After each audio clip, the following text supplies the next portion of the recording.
हिंदी के प्रसिद्ध लेखक और व्यंग्यकार हरिशंकर परसाई ने एक बार कहा था कि धर्म अच्छे को डरपोक और बुरे को निडर बनाता है, और किसान आंदोलन के दौरान भी यही हुआ। इस हिंसा में एक प्रदर्शनकारी की भी मौत हो गई थी, आपको याद होगा, जो पुलिस द्वारा लगाए गए बैरिकेड तोड़कर लाल किले की तरफ ट्रैक्टर से बढ़ रहा था। असल में यह अपने ट्रैक्टर के नीचे लोगों को कुचलना चाहता था। तस्वीर आप फिर से देख लीजिए। इस हिंसा के दौरान 26 जनवरी को एक ही व्यक्ति की मौत हुई है, वो ये प्रदर्शनकारी था, और वो कैसे मरा ये भी आप देख लीजिए।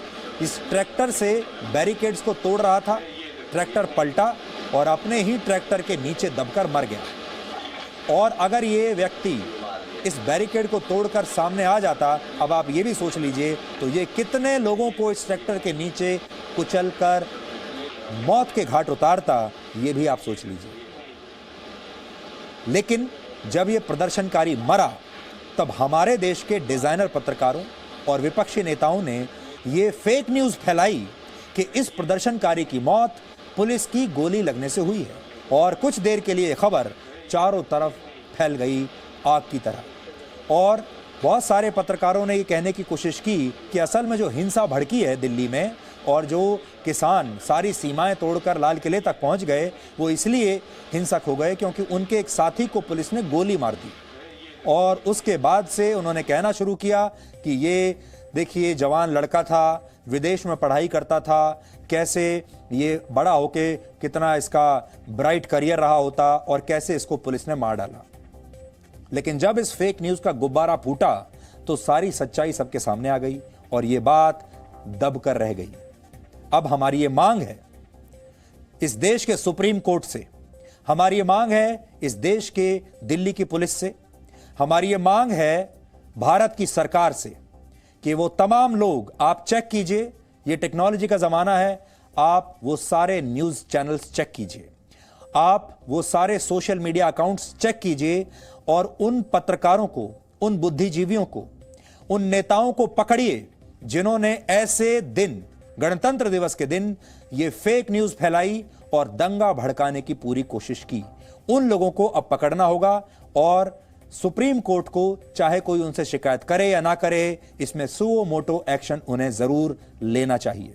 अब कल्पना कीजिए, अब दूसरी तस्वीर देखिए, अगर पुलिस की गोली लगने से वाकई इस प्रदर्शनकारी की मौत हो गई होती, अब आप सोचिए यह बात सही है हो जाती कि पुलिस ने ही गोली मारी होती और प्रदर्शनकारी मर गया होता, तब क्या होता?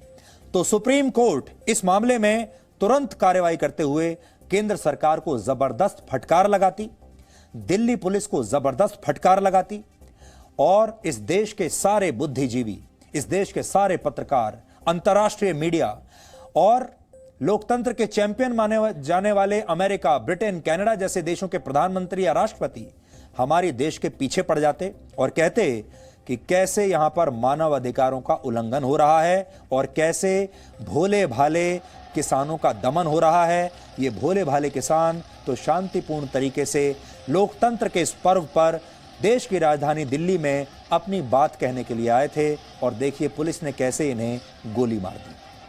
तब ये होता अगर वाकई में पुलिस की गोली लगने से इस लड़के की मौत होती, लेकिन ऐसा हुआ नहीं। पुलिस के जवानों ने पूरे धैर्य और अनुशासन से काम लिया। लेकिन अब आप खुद से ये पूछिए, क्या आपने किसी को भी इन जवानों की तारीफ करते हुए अभी तक देखा? क्या खुद को किसानों का नेता बताने वाले लोगों ने यह कहा कि पुलिस ने संयम से काम लिया और हिंसा पर नियंत्रण पाने में कामयाब, वो चाहे ना भी हुई हो, लेकिन किसानों को चोट नहीं लगने दी, घायल नहीं किया, एक किसान को खरोंच तक नहीं आई? क्या कांग्रेस जैसी पार्टियों ने दिल्ली पुलिस के जवानों की तारीफ की? और क्या सुप्रीम कोर्ट ने भी जवानों की पीठ थपथपाई, जो लाठी डंडों की मार के बावजूद अपने कर्तव्य को इस बार भूले नहीं? किसी ने इनके लिए पुलिस की प्रशंसा नहीं की, और इससे ज्यादा दुर्भाग्यपूर्ण बात और क्या हो सकती है? इस समय लगभग 350 पुलिस के जवान अलग अलग अस्पतालों में भर्ती हैं, उन्हें जबरदस्त चोटें लगी हैं। उनके परिवारों पर क्या बीत रही है आप सोच भी नहीं सकते, और उनके प्रति कोई सहानुभूति नहीं। हाँ, कुछ लोग हैं जो अब भी अपनी जिम्मेदारियों से भाग रहे हैं, और ये वही लोग हैं जो खुद को किसानों का मसीहा कहते हैं। इनमें राकेश टिकैत हैं, जो अब ये कह रहे हैं कि पुलिस ने प्रदर्शनकारियों पर गोली क्यों चलाई, और क्यों? सोचिए, ये नेता पुलिस को कह रहे हैं कि उसे गोली चलानी चाहिए थी, ये कह रहे हैं कि पुलिस ने प्रदर्शनकारियों पर गोली क्यों नहीं चलाई, उन्हें तो चलानी चाहिए थी। लेकिन अगर ऐसा हुआ होता तो यही नेता फिर पुलिस और सरकार पर लोकतंत्र की हत्या का आरोप लगाते और ये कहते नहीं थकते कि देश में अघोषित इमरजेंसी लग गई है। इसलिए आज आपको राकेश टिकैत की वो पुरानी बातें हम सुनाना चाहते हैं और राकेश टिकैत का असली रूप, असली चेहरा आज हम आपके सामने पेश कर रहे हैं। ध्यान से राकेश टिकैत के इस चेहरे को देखिए। भाई झंडे पे कोई जा रहा और कोई वो लगा रहा तो फायरिंग क्यों नहीं हुई? कहाँ थी पुलिस? कैसे आदमी वहां तक चला गया? नहीं, हिंसा भड़काने का क्या मतलब है? भाई पुलिस ने क्यों जाने दिया वहां पे? हिंसा का थोड़ा मतलब था। हिंसा का क्या मतलब था वहां पे? भाई कोई झंडे पे वो लगाएगा तो क्या करोगे? उसको फूल चढ़ाओगे? उसको फिर जाने भी दिया, अरेस्ट नहीं करा, अभी भी नहीं उसके खिलाफ कुछ हुआ है। जिसने पूरे देश का माहौल खराब करा है वो कौन आदमी? भाई पूरी एक बिरादरी को बर्बाद करने का काम जिसने करा है तो कौन आदमी है वो? आपका इशारा दीप सिद्धू की तरफ उसी पे ही है।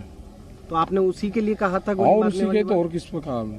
भाई जो झंडे के पास में जा रहा कैसे चला गया वो? पूरा संगठन को बर्बाद कर दिया उस आदमी ने, पूरे किसान को बर्बाद कर दिया देश के। तो ये किसकी कितनी बड़ी साजिश थी?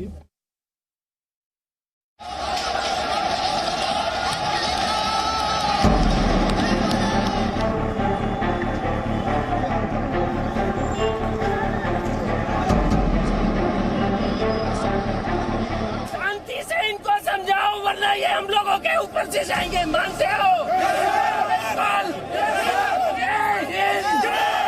जय जवान जय किसान।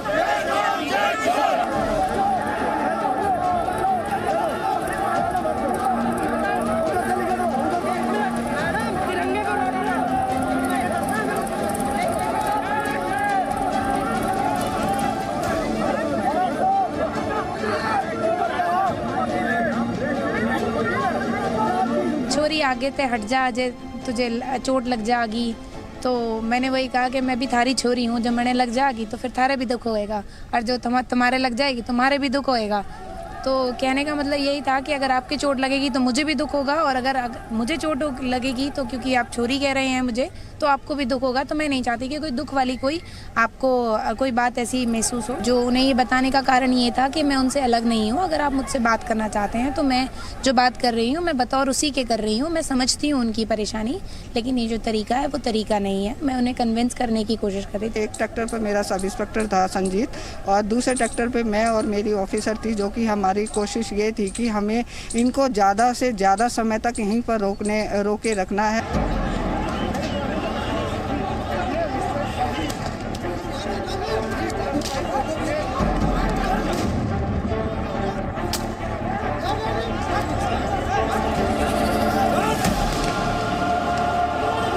कुछ सरदार आए, एक बार तो वो चले गए,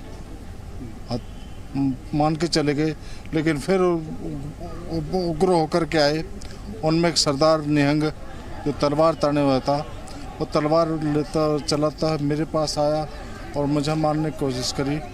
उसके साथ में एक और सरदार था, उसने डंडा मारा जो मेरे बाएं पैर पे लगा।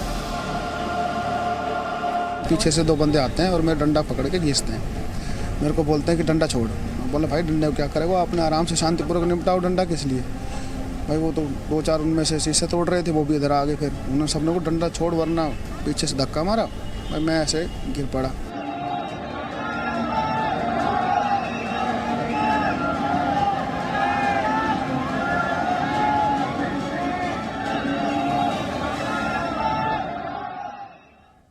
आज हम अपने बहादुर दिल्ली पुलिस के सिपाहियों और दिल्ली पुलिस के जवानों और दिल्ली पुलिस के अफसरों की तारीफ करना चाहते हैं। गोली चलाना तो कुछ सेकंड का काम होता है। सबके पास हथियार थे, सबके साथ पास लाठियां थीं। वो चाहते इन लाठियों का प्रयोग कर सकते थे, वो चाहते तो हथियारों का प्रयोग कर सकते थे, लेकिन उन्होंने पूरा संयम बनाकर रखा और किसी भी आंदोलनकारी को एक भी खरोंच तक आने नहीं दी। खुद पिटते चले गए। कितने सारे जवानों को चोट आई, आप देख सकते हैं, उनकी सब तस्वीरें अब अस्पतालों में वो भर्ती हैं। लेकिन सामने वाले जो लोग हैं, ये अगर पाकिस्तान से आए होते, ये अगर चीन से आए होते, शायद हमारे बहादुर जवान 1 मिनट नहीं लगाते, मार डालते, लेकिन जब सामने अपने ही लोग हों, अपने ही देश के नागरिक हों, अपने ही देश के भटके हुए नौजवान हों, तो कई बार हमारे जवानों के हाथ भी कांपते हैं उनके ऊपर लाठी चलाने से। और इसे ये नहीं समझना चाहिए कि वो इन्हें रोक नहीं सकते थे, इसे हमारे जवानों की कमजोरी नहीं समझना चाहिए, इसे अनुशासन मानकर देखिए, इसे ये मानकर देखिए क्योंकि हमारा देश है जो जय जवान जय किसान के नारे को सुनता हुआ और लगाता हुआ यहां तक आया है। तो फिर एक जवान एक किसान पर गोली कैसे चला सकता है? इस भाव का पूरा ध्यान रखा हमारे जवानों ने, लेकिन हमारे किसानों ने इस नारे का ध्यान नहीं रखा, इस भाव का ध्यान नहीं रखा। किसानों ने जवानों के ऊपर हाथ चला दिया और जवानों ने किसानों पर हाथ नहीं चलाया। इस बात को आप हमेशा याद रखना।